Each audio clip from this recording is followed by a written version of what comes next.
বৈষম্য বিরোধী ছাত্র আন্দোলনের এক দফা দাবিতে সকাল থেকে উত্তাল হয়ে উঠেছে চাঁদপুর।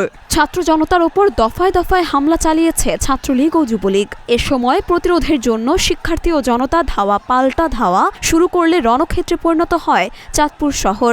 এতে উভয় পক্ষের বেশ কয়েকজন আহত হয়েছেন। আজ রোববার সকাল 10টার পর থেকেই শিক্ষার্থী ও ছাত্র জনতা শহরের বাস স্ট্যান্ড এলাকায় অবস্থান নেয়। এ সময় তারা দাবি আদায়ে স্লোগান দিতে থাকে।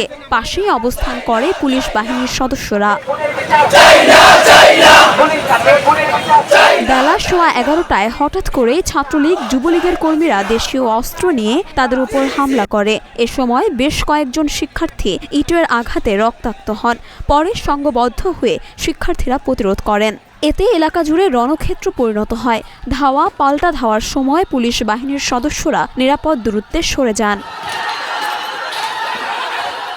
এদিকে চাঁদপুর জেলা আদালত প্রাঙ্গণে সচেতন আইনজীবী সমাজ মানববন্ধন এবং পথসভা শুরু করেছে। তারা ছাত্র আন্দোলনের যৌক্তিক দাবির সাথে একাত্মতা পোষণ করে বক্তব্য রাখেন। কথা বলার স্বাধীনতা চাই, রক্তপাত মুক্ত দেশ চাই।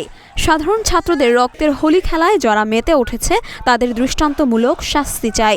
এভাবে একটি স্বাধীন দেশ আর চলতে পারে না।